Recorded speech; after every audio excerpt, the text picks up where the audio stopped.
The following is an exclusive presentation of WI Garden Media, celebrating 10 years of being the voice of Garden Talk Radio.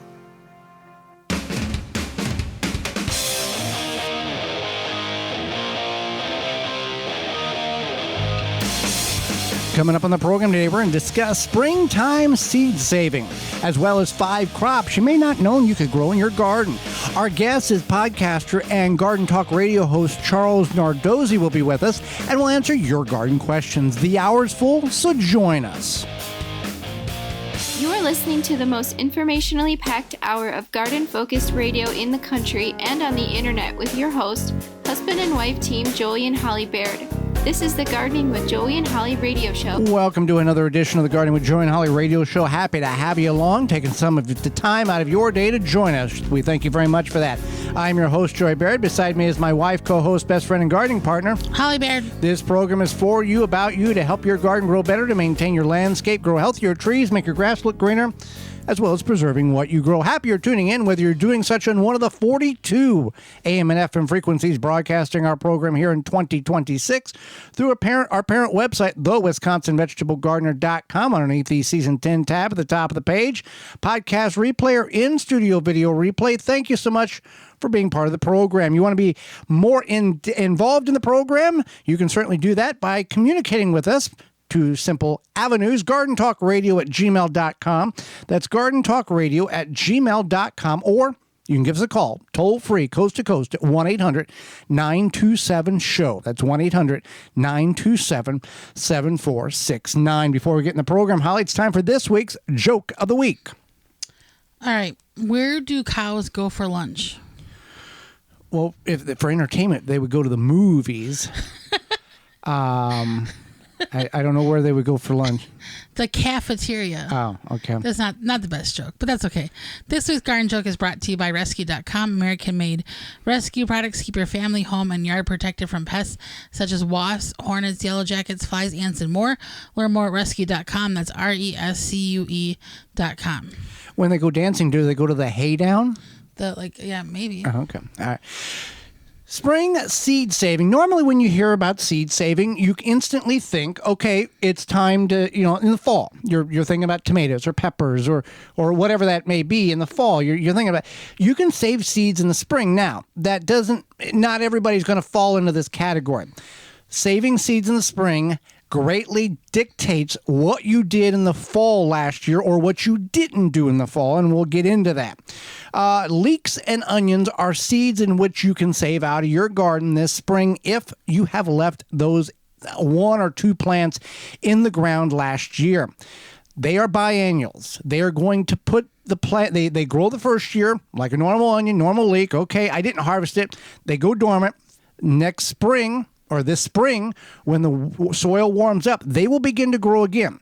They're like onions, the bulb will get smaller because it's utilizing that energy in order for seed production. Both of these are related to one another, and they will get a growth stem 3, 4, 5 foot tall and have a massive flower with hundreds, if not thousands, of little tiny black seeds. And that is your seed saving mechanism. A couple of weeks ago, we talked about, we had saved leek seeds, and they weren't germinating very well. Well, the second batch I planted did germinate. Well, that's good. So we don't have to buy any. But I had to go through like the whole, the little there was probably, 10,000 seeds, and I got enough to start. They were 5 years old. If you weren't with us a couple of weeks ago, and leeks and onions again have a lifespan of about 1 to 2, maybe 3 years. Yeah, they're a smaller seed. A smaller seed, and the smaller seeds' viability decreases much more rapidly than a pumpkin or a bean seed. Right. So leeks and onions, you can save those. Onions are a biannual, so you might not get a good onion. You can always leave a leek and an onion this year after you've harvested everything and let them go to dormancy, and then do this a year from now and have your own kind of seed factory in your garden for things that are a little more challenging to save seeds. A tomato, you let it ripen. It takes a little time. Parsnips. Parsnips is another one in which... Make sure you know what's a parsnip versus a carrot? Because parsnips and carrot tops look kind of the same. Well, actually, No, parsnips are taller. parsnips look like parsnips look like pine trees. Carrots look like sweet lace. Queen Anne. Queen Anne lace. Yeah. No, parsnips looks like Queen Anne lace. No, other way around. Is the other way around? Yep. All right. Carrots are similar in seed production as a Queen Anne lace, which is a wild plant. And I think that's toxic, isn't it? I can't quote it. I don't know it. either.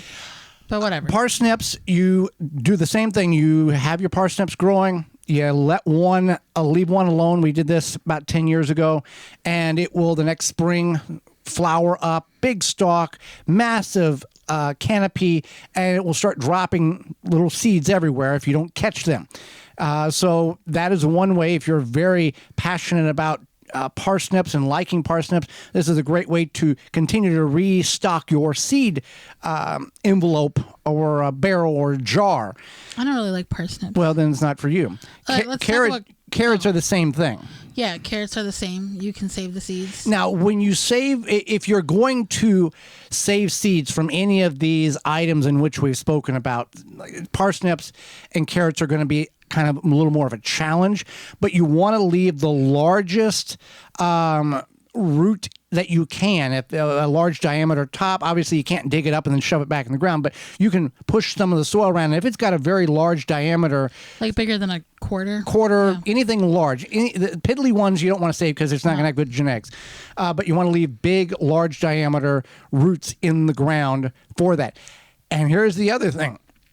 With these leeks, with these onions, with these parsnips, these plants, you want to mark them because in certain areas of the country, there is a lot of snow and these go dormant and then they'll grow back up. If you're somebody who gets in the garden and tills or spades or agitates the soil, you need to know where these are because it will happen that, I was going to save parsnip seeds. What is that I just tilled up? That was the parsnip I was going to save. Yeah, it's always good to plan ahead when you are growing, especially root crops. As much as it may not look pretty, a snow stick, an orange or yellow. Oh, one of those, yeah. Driveway markers. Driveway markers, and then put a little label around it, leek, onion, just until they start regrowing again, so you can not lose these. Kale. Yeah, so you can save kale seeds. We have saved curly kale. We've saved Russian kale. Again, you let one go, you let a plant go last fall, and it regrows again. Now, if you, let's say you had Brussels sprouts or cabbage, broccoli, cauliflower, and you've chopped that thing to the ground because you've harvested it. Yes, there's going to be some growth that comes off of that rootstock. But it's not going to be enough to make seeds. Or if it does, it's not going to be, I would not rely on those seeds to focus on starting. Something like kale, that grows for quite some time. And radishes is not something that you're going to leave in the ground. This is something you're going to grow. They take 30 days to reach maturity. As the days get longer and hotter, they're going to bolt. Put a flower on. Bolting is a mechanism that the plant utilizes. It grows vertically, very quickly, flowers, seeds. So radishes have this, they grow this seed pod when they're growing seeds.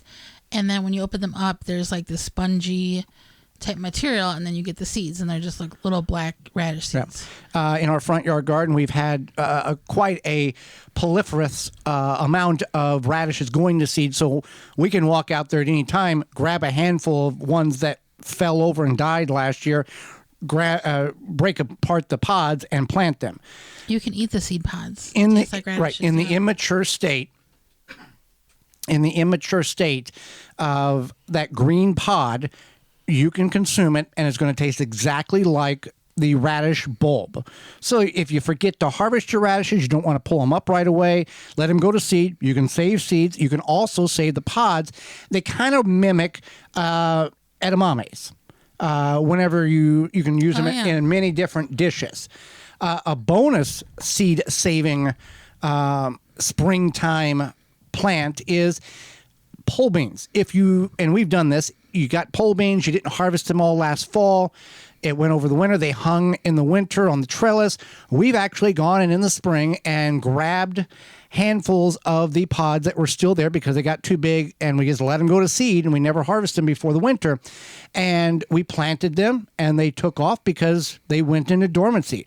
Just like tomatoes, when they fall on the ground and you didn't get them, they go into a dormancy until the next growing season. So before you go in and start tilling your garden up or raking all the debris off, look and see where your tomato plants were last year, what may be germinating, little seedlings, and you can either leave them grow where they're at, or you can slightly, gently dig them up and transplant them, and you can expand let nature start some of your seeds for you. There you go. Work smarter, not harder. When we return, we are going to be discussing 5 crops that you may not have been aware of that you can grow in your garden. You're tuned into the Gardening with Joey and Holly radio show. Have a garden question? Give Joey and Holly a call now or anytime 24/7. Just dial 1-800-927-SHOW. If you can't get through, leave a message and they will call you back. Call now 1-800-927-SHOW. Wind River chimes will always be the inspiring harmony. With a large selection and customization options, you will find the sound that soothes you. Visit windriverchimes.com to shop and find out more. MyRootmaker.com has the tools to start your plants off right and keep them growing through harvest. From their seed starting trays with an innovative design that air prunes the roots to their large variety of grow bags, 1 to 60 gallons. Get the harvest you've never seen before. Visit MyRootmaker.com and use coupon code RADIO26 to save 10% off your order at MyRootmaker.com. Got milkweed? You already know it helps monarchs migrate, but did you know milkweed supports people too? If you've ever wished your body could bounce back faster, this is your sign. From backyard to bedside, people trust milkweed balm for soothing joints, tired muscles, and healthy, feel-good skin. Try it and feel the difference today. Find milkweed balm at milkweedbalm.com or on Amazon.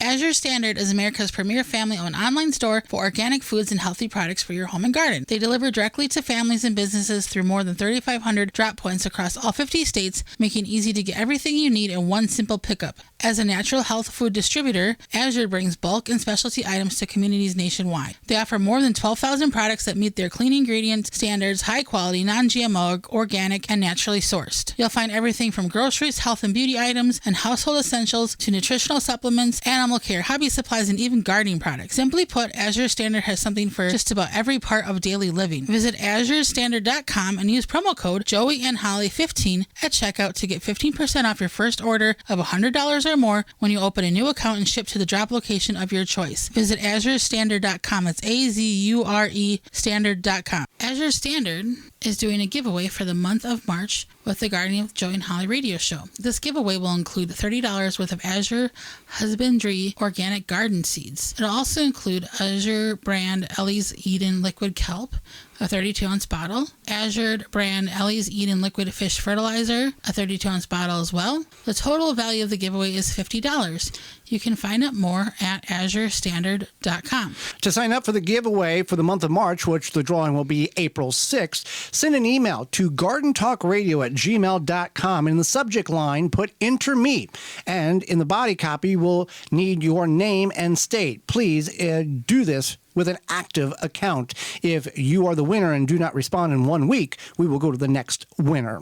This giveaway is open to those who live in the lower 48 contiguous United States. Brome is home to the Squirrel Buster brand of truly squirrel-proof bird feeders. When a squirrel lands on the Squirrel Buster, its weight automatically closes the seed ports, denying access to the seed but not harming the squirrels. They have a beautiful line of bird feeder pole systems, a perfect addition to any vertical garden or flower tower garden. The poles can hold bird feeders, hanging planters, and even hummingbird feeders to create an easy, beautiful garden ecosystem in your yard. They design products that are simple to use, built to last a long time, and are backed by lifetime care to extend the life of their products.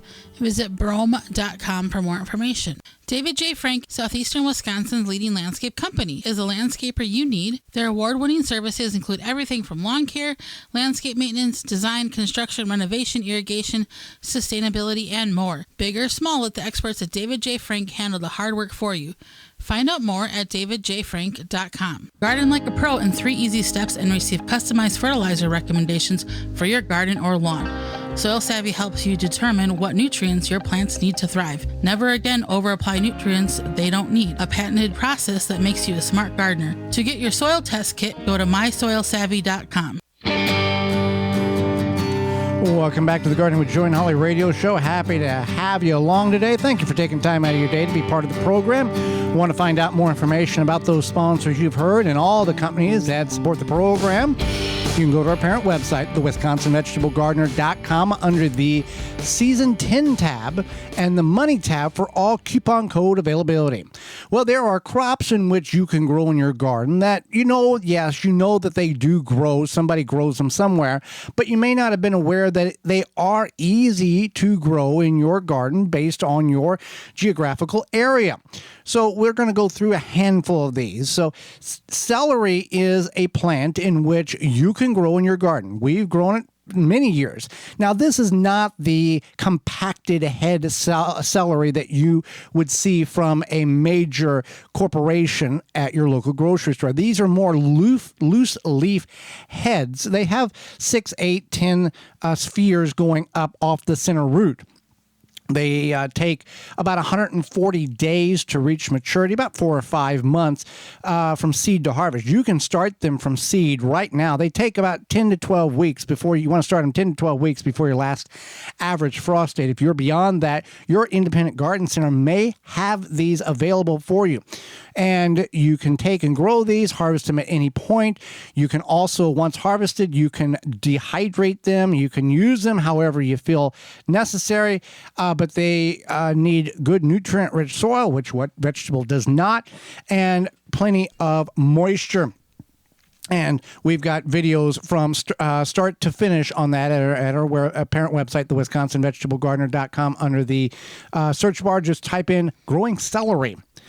Garlic is another one that many people do not know that they can grow in their backyard. Yeah, garlic is really easy to grow once you know how to do it. We struggled with growing garlic, I think, for a couple seasons. Yes. And then we talked with the Garlic Fest? Garlic Fest organizer in St. Louis, Missouri, and he was like, "You're doing all wrong, blah, blah, blah," and he gave us some really great tips. So this is something that you plant in the ground about, is it a month before your last average? Preferably a month before your last average frost date, yeah. First average frost date. Yeah, first average frost date in the fall. Yeah. And you plant this and it's going to grow, go dormant, grow again. It takes up a space in your garden for about 9-ish months. But it's worth it because you just kind of set it and forget it. So garlic, you just simply, you plant the cloves, individual cloves, not the bulbs. And you want to space them out about a foot apart, full sun, well fertilized soil. And then in the spring, you can mulch it very thinly if you want, but we don't. Not a lot of people do. In the spring, you'll see it come up, depending if you have hard neck or soft neck. You either cut the scapes or you just wait for it to be able to be harvested, and then you have garlic. Yeah, and soft neck is, and you don't get scapes. Hard neck, you do get scapes. So based on your area, you need to figure out what garlic grows best. And there are certain areas farther south that garlic does not grow very good because it needs those chill hours. If you haven't got your garlic in the ground that you wanted to plant last fall, you can still do such. As long as the preferred method is, like you said, get it planted in the fall and let those cold hours occur over the bulb. But you can plant it in the spring. It does grow. It doesn't grow big. What we have found is about half the size of the garlic when you harvest it in September, October, if you planted it as soon as you can get it in the ground in the spring, versus if you would have planted it in October and then harvested late June, early July. but it can be planted and you don't want to do. People will say, "Oh, I plant store-bought garlic. It does great." It's a generic garlic. It has no flavor. It's best to have a name, a specific. It's garbage. It's garbage garlic. An heirloom variety type of garlic you got from a reputable source. We grow Spanish Roja, German Hardy, Georgia Crystal, Purple Galaxy, I think Glacier. Is it Glacier or Galaxy? I forget. And we take the largest cloves and save them and replant them in the fall that we harvested in June, July. Okra is another plant in which you can grow. And many people, when you say, "Are you growing okra?" they say, "Oh, you must live in the South," which, yes, it does help. But we, in our garden, in the northern portion of the United States, Zone 5 at one point, now Zone 6, we were successfully able to grow garlic. Now, it wasn't the big, massive shrubbery that you see like in Alabama or Georgia or Louisiana, but we were able to grow it. You want to preferably not. You can start it indoors, but it has a major taproot, so you got to time that out right. You can just plant it directly in the ground. You can soak the seed in milk, and it helps break away that seed coat. We did get okra pots. You want to harvest your okra when they're about 2 to 4 inches long to ensure they remain tender. People will pickle okra. People may not like okra because of the sliminess. If you have that tendencies, it's weird. You can dehydrate it and that slime goes away. Okra is a great ingredient for like gumbo. Right. And other soups and stews. And people will just simply bread it and fry it. Roll it in egg, cornbread, and fry it in oil. That's really good as well. So it can be grown in Zone 5, 6. I would assume you could probably as warm as some of the summers is. It does take a while to grow. I was going to say it takes like about 70 to 80 days. Yeah. And you got to harvest it, but it's a very well beneficial plant that you can grow outside of the deep South.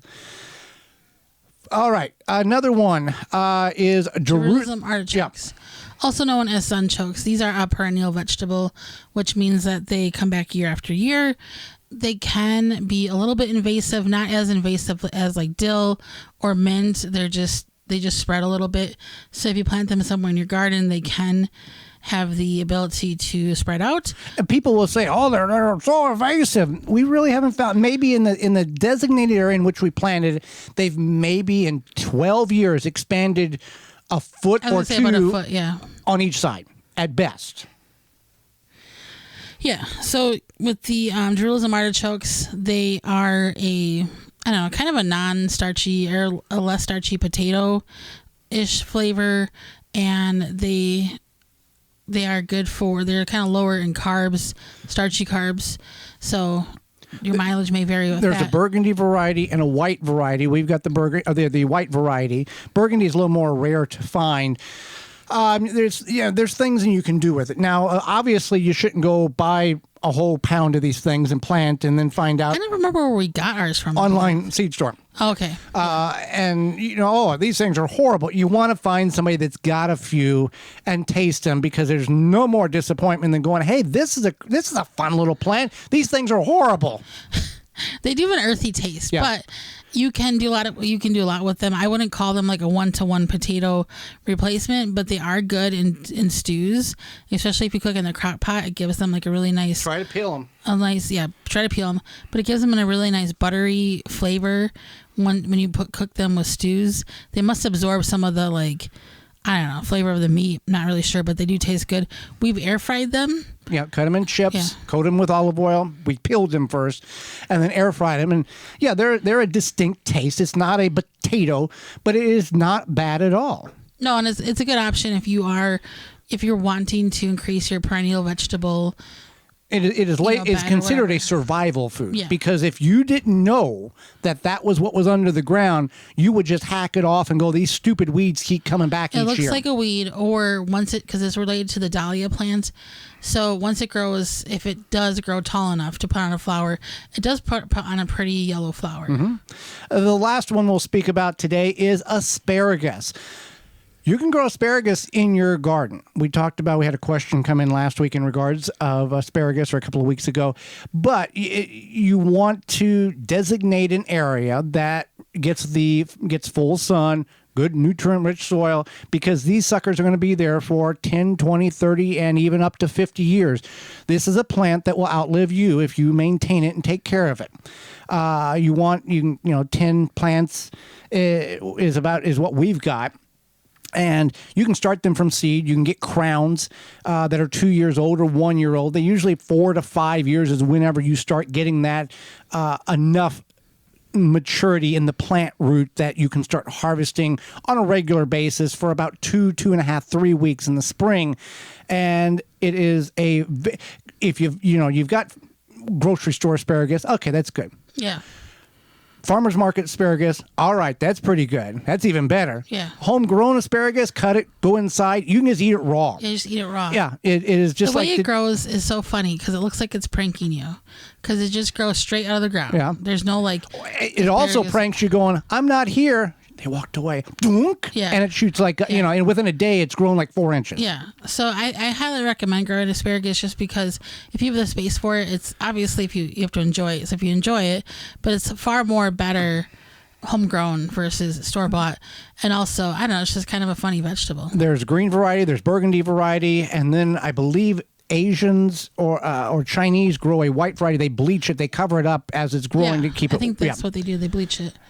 Well, are you tired of getting mud and dirt and salt and sand and everything drug in your house, your barn, your cabin? We've got a solution for you. Yes, Crusher has the durable outdoor shoe cleaner.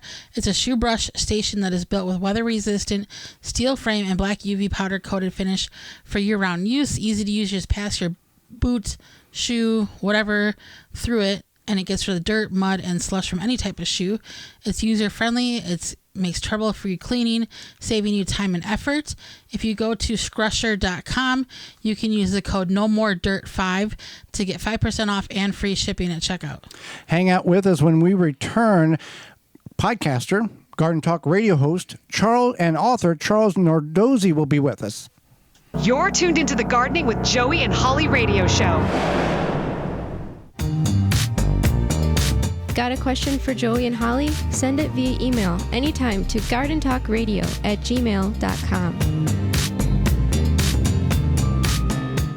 If you could double the life of your raised bed boxes by sealing the wood with a clear non-toxic wood preservative, would you? Well, now you can with a clear, penetrating product called Internal Wood Stabilizer. It's 100% non-toxic and easy to apply. Seal your untreated wood surfaces, even chicken coops, by spraying on Internal Wood Stabilizer.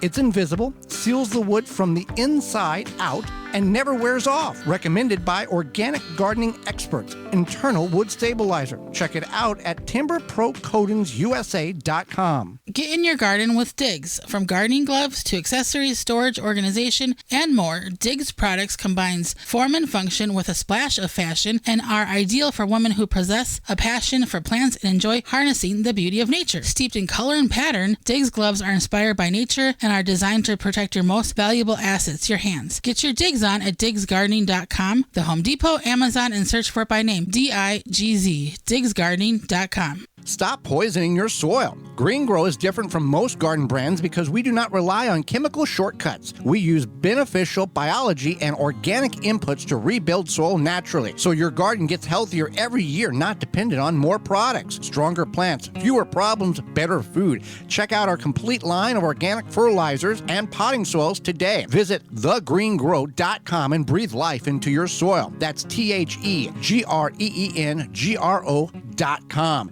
Check us out on Instagram as well at The Green Grow. Say goodbye to weeds. Easily remove them, roots and all, with the unique design of the Cobra-Head Hand Cultivator, recognized as the world's leading hand weeding tool. Simple design, lightweight, made from forged tempered steel for easy extraction of weeds, plant seeds, rows, and more. Visit CobraHead.com and use coupon code SOIL for 10% off your order at CobraHead.com.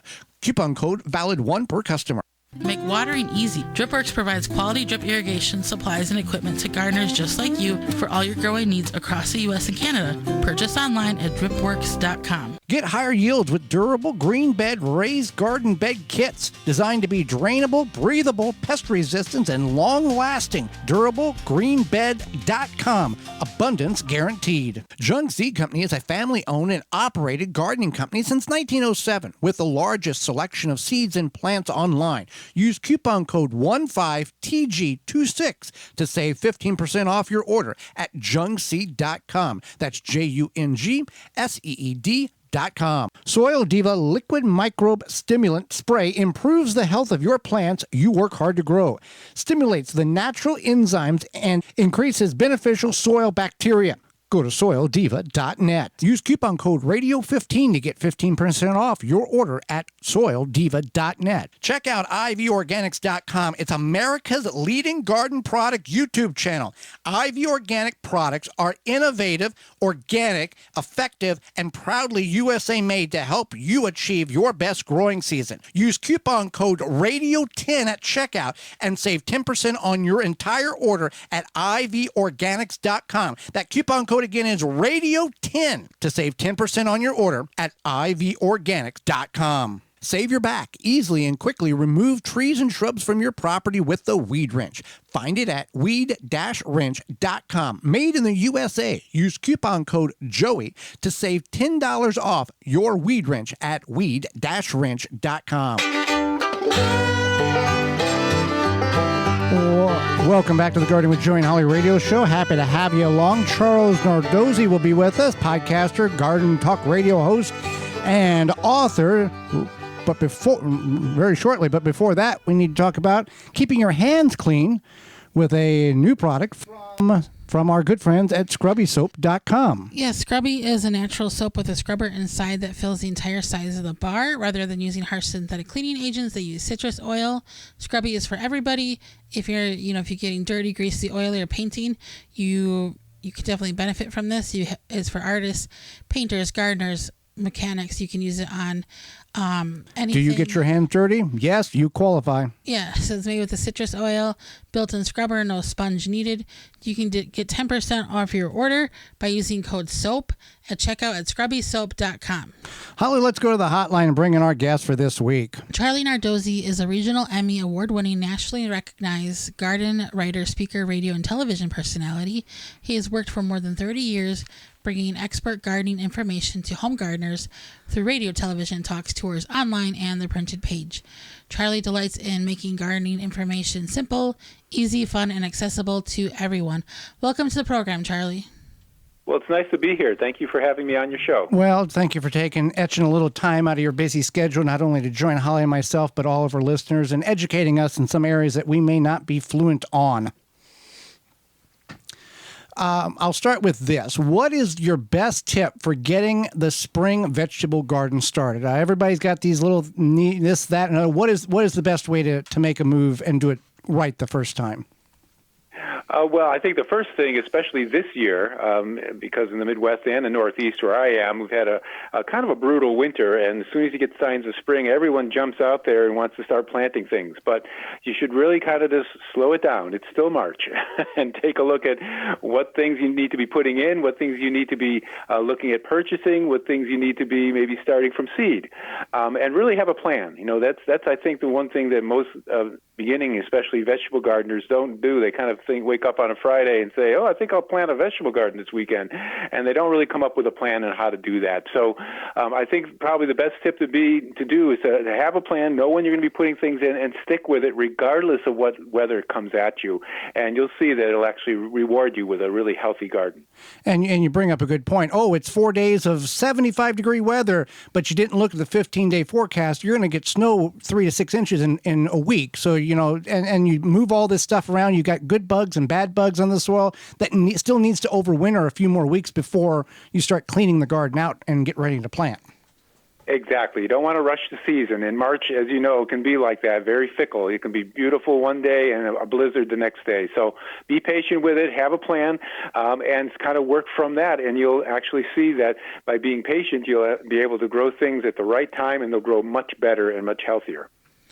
Definitely. So what is something you learned later on in your gardening experience you wish you would have known much, much sooner?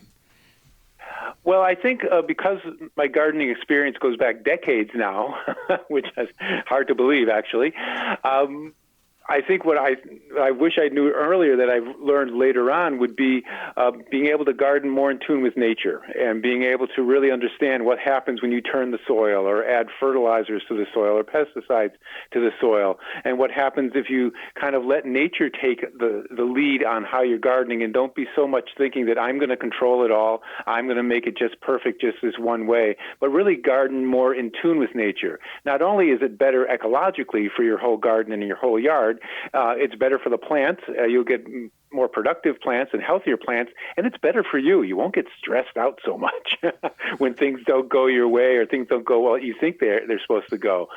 So just being a little more relaxed around the garden and kind of watching and observing and following the cues that nature gives us can really help you become a better vegetable gardener.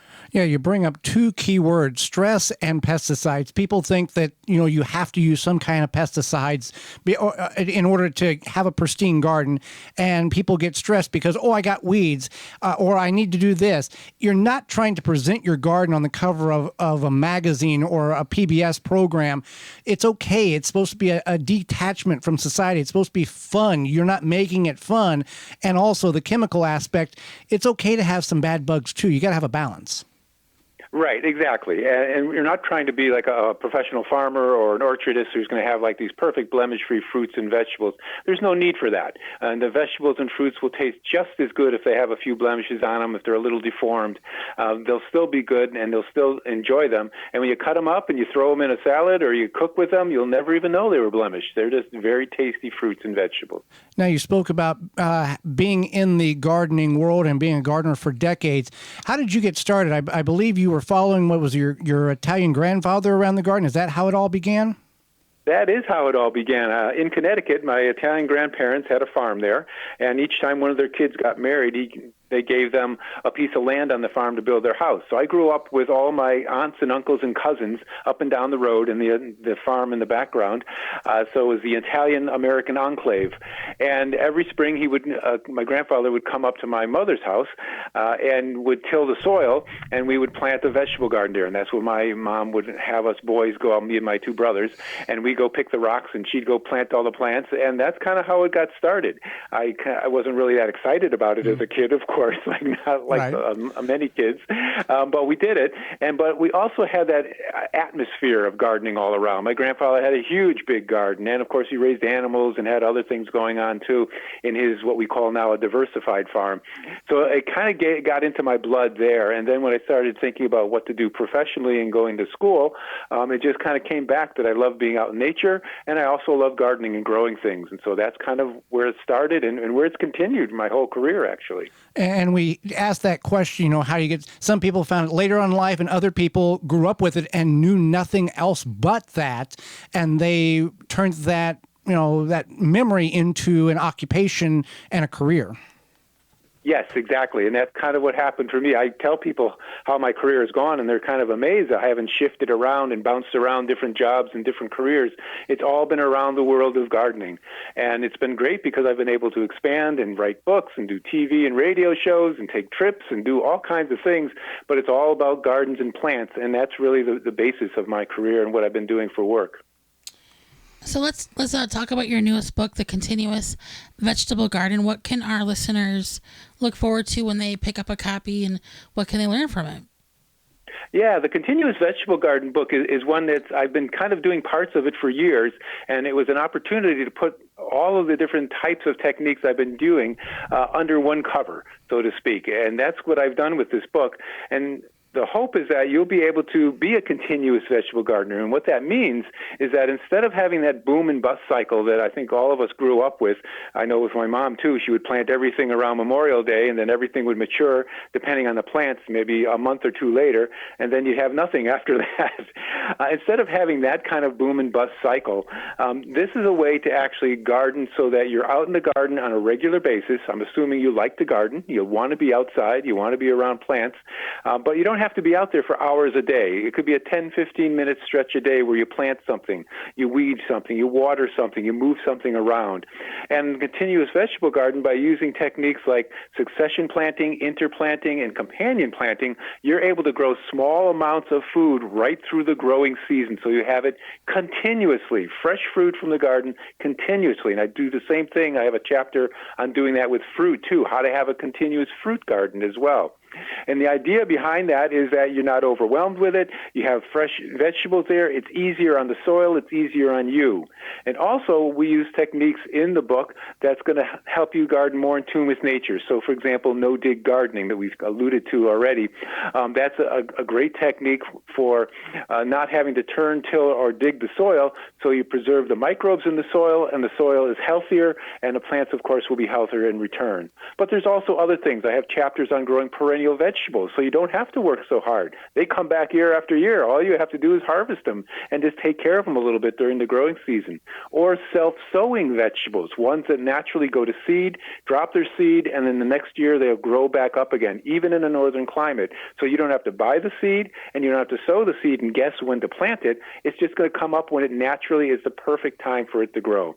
So there's sections in this whole book, as well as a whole chapter on designs, too, and illustrated designs, where I show you step by step what your garden will look like in the spring, in the summer, and the fall, using these techniques. So you can get an idea of just going into the garden with this book and saying, okay, this is what we're planting now. In a month or two, this is what we're going to do. In a month or two after that, this is what we'll do. And we'll have that continuous succession of plants growing right through the season. Now, you brought up a term, no-dig vegetable garden. For some people who are listening, they grew up in a world where it was religious. Their parents or they tilled weekly or monthly, and you couldn't garden without tilling the soil. Can you dive in a little bit more to how and why someone may want to go that route, or at least partially go that route, to explore the benefits of it? Yeah, so what we found, this is the same as no-till agriculture you probably have heard of, and there's a lot of lasagna gardening, a lot of different names for it. But it's becoming more and more popular because not only is it a better way to garden in tune with nature, but it's a lot easier on us, gardeners, as far as the work you have to do and the rewards you get for that work. So the idea, of course, is to not turn or till the soil, because you don't want to destroy those microbial networks in the soil. In 1 tablespoon of soil, there could be over 4 billion microbes, fungi, bacteria, viruses, and what they're doing in there is creating these networks that transfer water and nutrients between plants. Every time you till it, you break that up, and the soil has to recreate it over and over again. So the idea with no dig is to leave it be, let it be that way, and then build healthy soil on top of whatever your native soil is. And that's where the lasagna gardening comes in, where you add layers of organic materials such as hay or straw, chopped leaves, grass clippings from untreated lawns, and then eventually you top the whole thing with compost, and then you literally plant right into the compost, whatever transplants or seeds you're growing. And what happens is all that material breaks down, but you're still in contact with the native soil, so you're getting some of the benefits of whatever soil that is too. But you don't get the weed seeds because everything is kind of buried. You don't have to water as much because you have high organic material holding the water in the soil. And you can plant things closer together and do what we call interplanting.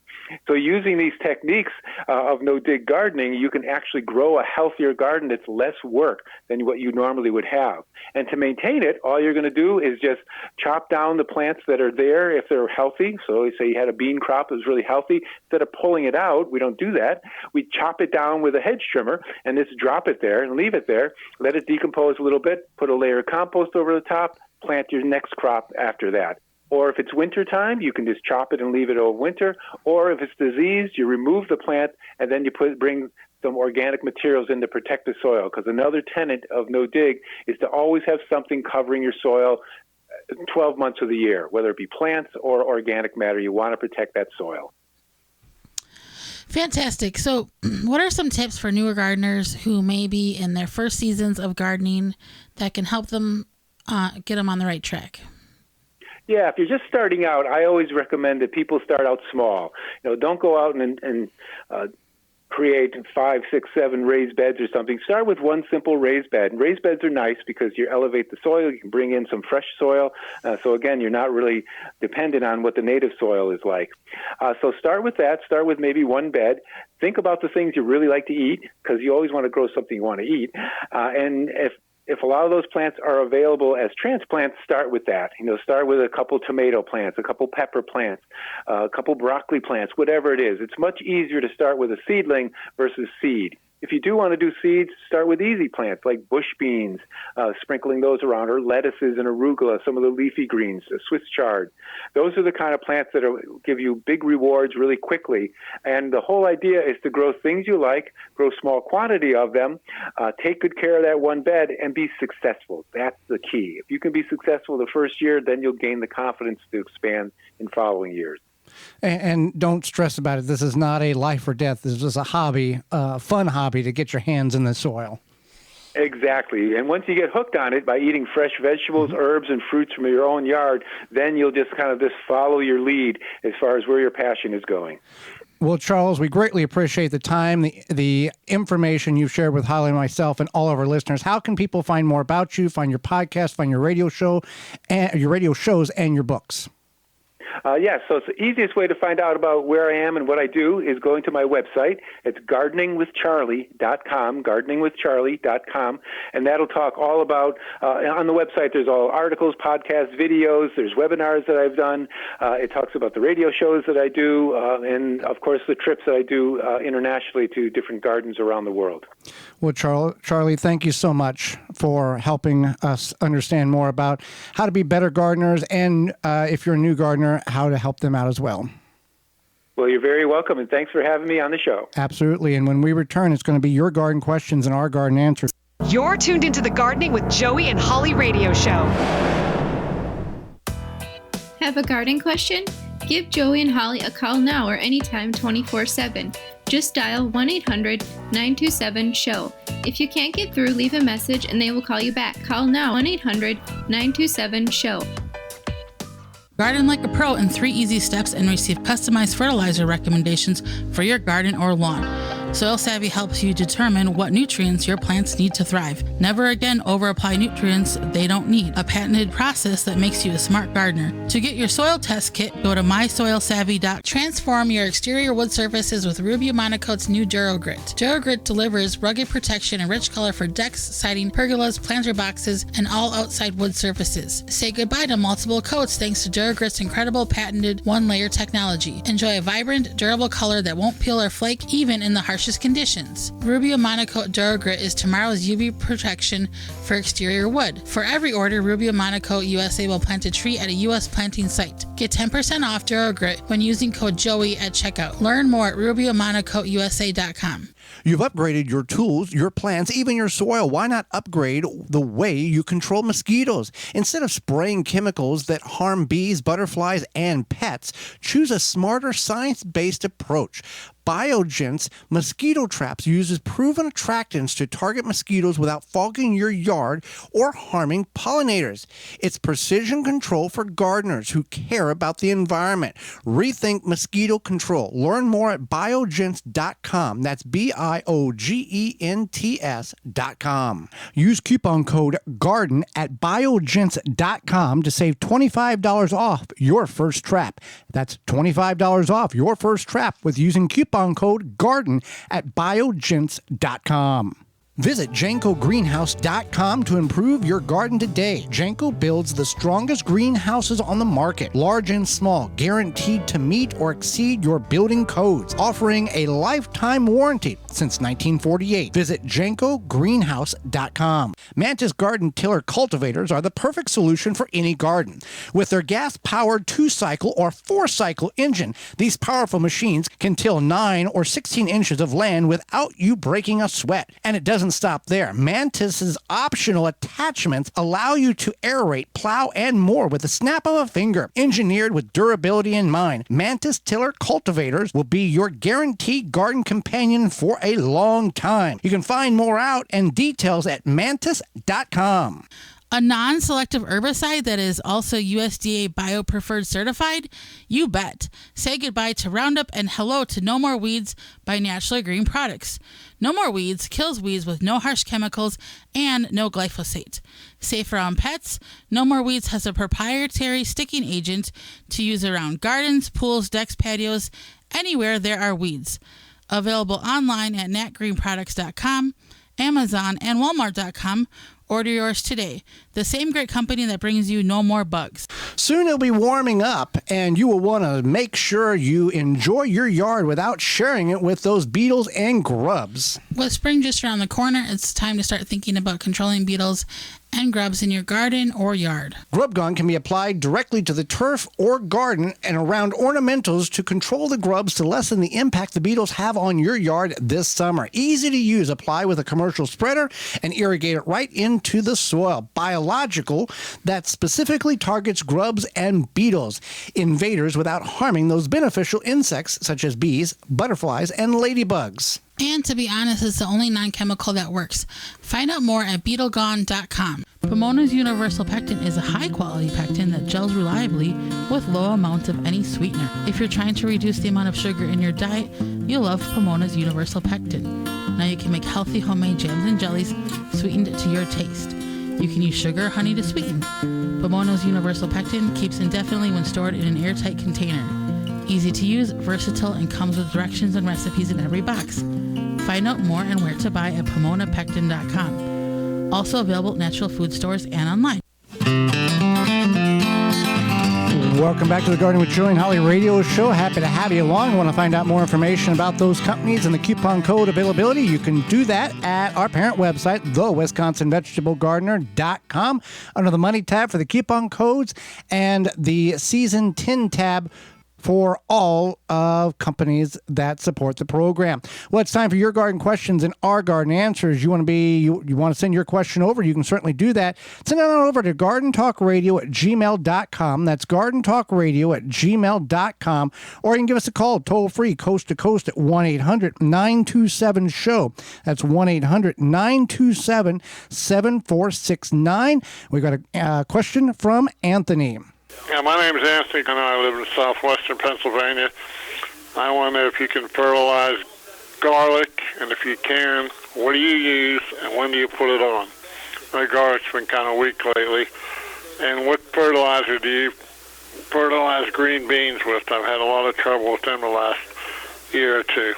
I listen to your show all the time. Okay, so with the garlic, you can do two things. You can use a compost tea. You can use compost. Side dress the plants at right now, and then as you water, which typically you won't need to because springs are typically wet, that water will percolate through the compost and feed the soil, which will feed the plant.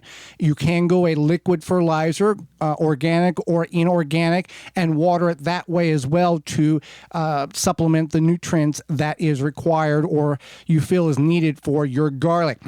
On the green beans, work the soil. Add compost, good rotted cow manure, chemical-free, seed-free, grass clippings, whatever, material, whatever it is, make sure it was derived from a safe source. And then work that in the soil. And then you can add some granular organic fertilizer. You can use IV Organics fertilizer. You can use a organic fertilizer that has the 3 numbers on the bag, less than 10-10-10. You can go up as high as 10-10-10, but a 5-8-3, whatever that is, to add a little bit of granular fertilizer, some nutrient help there, and water regularly. You should see very different results as you did from past years. All right, we will continue on with questions and answers. All right. I have made an ignorant choice on sweet corn. Does this mean I'll only get literally 1 ear of corn per stalk? I've never grown corn before. So yes, not that you made an ignorant choice. Corn takes, and most times you're going to get 1 ear, if everything goes right, 1 nice ear, and sometimes 1 subpar ear on the plant. A lot of energy, input to get that green plant to grow 5, 8, 10 foot tall in order to put that ear on. We have done it. We've put a lot of energy fertilizer, time, moisture, water into the garden bed in order to do such. There is videos of that on our parent website, the WisconsinVegetableGardener.com. Just search for growing sweet corn.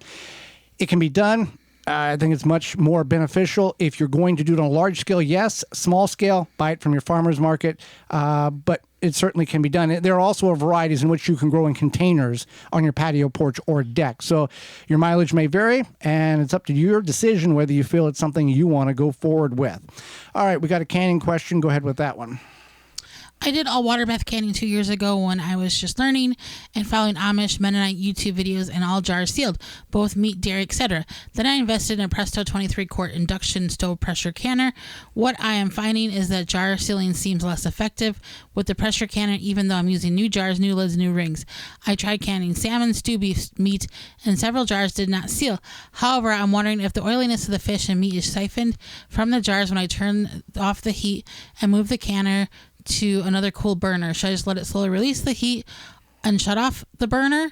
It's a glass top electric stove. I'm considering returning the water bath canner. Returning water bath canner only. Rebel canning in some cases for the meat fish.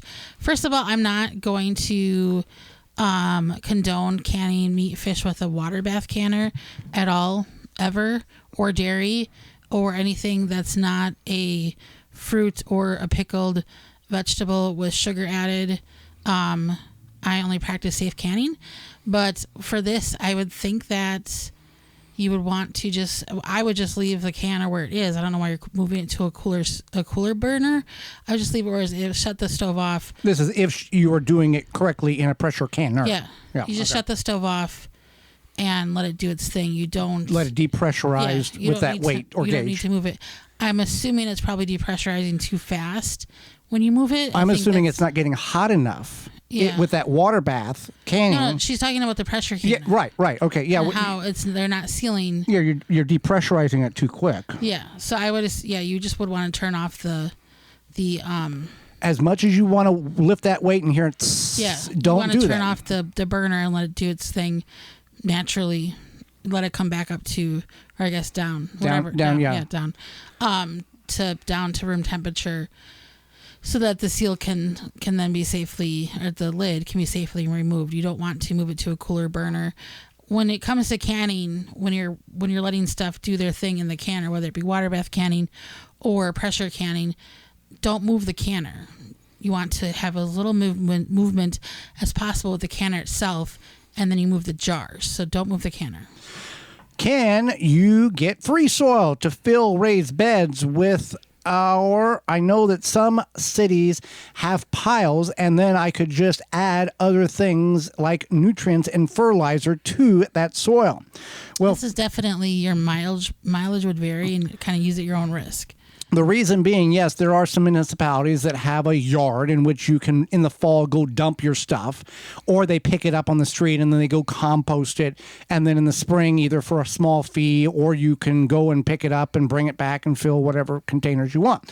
Here's the problem. You may be a wonderful gardener. You may keep diseases at bay. You may see this, that. Other gardeners could care less, and they just throw all their diseased plants in a pile and it gets composted up at the city yard. And then some diseases, if kept warm enough over winter, they will still be active, and you're bringing that trash into your garden in a black composted form, chemical seed-free grass clip, or like a weeding feed in your grass clippings. People just take the yard clip and dump them, and then they get composted, and that herbicide, that broadleaf chemical, is in the compost, and your tomatoes, your peppers, your eggplants, your potatoes are all deformed, and you can't figure out what happened. Well, you got this free soil, and you don't know who or what was put in it, and now you're adding it into your yard or your garden and causing massive amounts of problems. Okay, yeah, definitely. Another question is, I'm a newbie. What is the difference between garden soil and compost?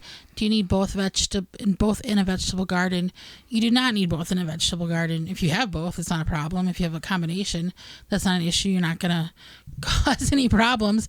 Garden soil is generally a mixture of organic matter, and then something like a perlite or a vermiculite. Right, a nutrient mixture. It's got topsoil and organic matter, manure or bark that has been broke down, minerals specific to aim to improve existing soil. And then it often will sometimes have a slowly release fertilizer in it too. Depends on the manufacturer or the yard that makes it, yes. Yes. Compost is compost, so it's all organic matter.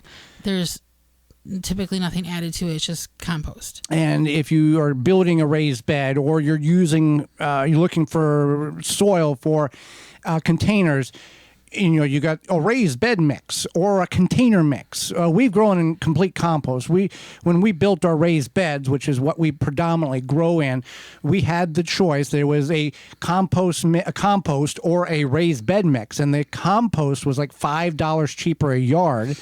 And it was perfectly fine. There was nothing. There was a very trusted yard, a trusted business, great reputation. We had it brought in. We hauled it over, filled the raised beds, and nothing bad has happened.